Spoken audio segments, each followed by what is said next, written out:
സമ്പൽ സമൃദ്ധമായ പ്രകൃതിയുടെ കൊച്ചുരൂപം തന്നെയാണ് വിഷുക്കണി. ഭൂമിയിലെ ഓരോ വസ്തുവും സത്വ, രജോ, തമോ ഗുണമുള്ളവയാണ്. കണിയൊരുക്കാൻ സത്വഗുണമുള്ളവയെ പരിഗണിക്കാവൂ.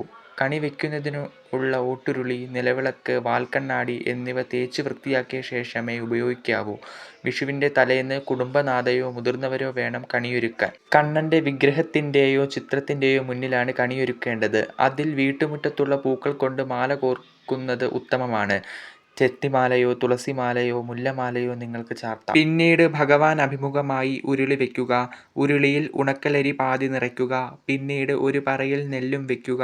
പിന്നീട് കണിവെള്ളരി, മാമ്പഴം, ചക്ക, തേങ്ങ മുതലായ കാര്യങ്ങൾ വയ്ക്കുക. കൂടാതെ പഴവർഗ്ഗങ്ങളും പച്ചക്കറികളും വയ്ക്കുന്നത് നല്ലതാണ്.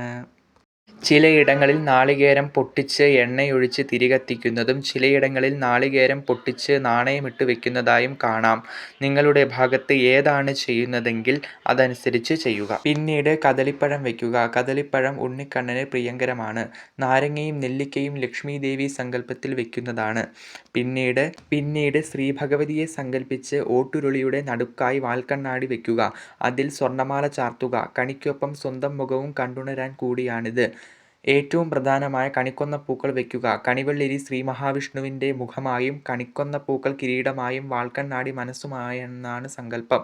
ഇതിന്റെ തൊട്ടടുത്തായി ഓട്ടുതാലത്തിൽ അലക്കിയ കസവുമുണ്ട്, ഗ്രന്ഥം, കുങ്കുമച്ചെപ്പ്, കന്മഷി, വെറ്റിലയിൽ നാണയത്തുട്ടും പാക്കും എന്നിവ വയ്ക്കുക. നവധാന്യങ്ങളും വയ്ക്കുന്നത് നന്ന്. ശ്രീമഹാലക്ഷ്മീദേവിയുടെ പ്രതീകമാണ് സ്വർണവും നാണയങ്ങളും. ഗ്രന്ഥം സരസ്വതി ദേവിയെ കുറിക്കുന്നു. കണി കണ്ട ശേഷം നവധാന്യങ്ങൾ വിതയ്ക്കുന്ന പതിവ് ചിലയിടങ്ങളിൽ ഇന്നുമുണ്ട്. കൂടാതെ 5 തിരിയിട്ട നിലവിളക്ക് കത്തിക്കുക. കൂടാതെ കിണ്ടിയിൽ വെള്ളം വയ്ക്കുക. കിണ്ടിയുടെ വാല് ഒരിക്കലും തെക്കോട്ട് വയ്ക്കരുത്. കൂടാതെ ചന്ദനത്തിരി കത്തിക്കുക. ഇതെല്ലാം ഒരുക്കിക്കഴിഞ്ഞാൽ സർവൈശ്വര്യമായ കണി നിങ്ങൾക്ക് കണ്ടു തൊഴാം.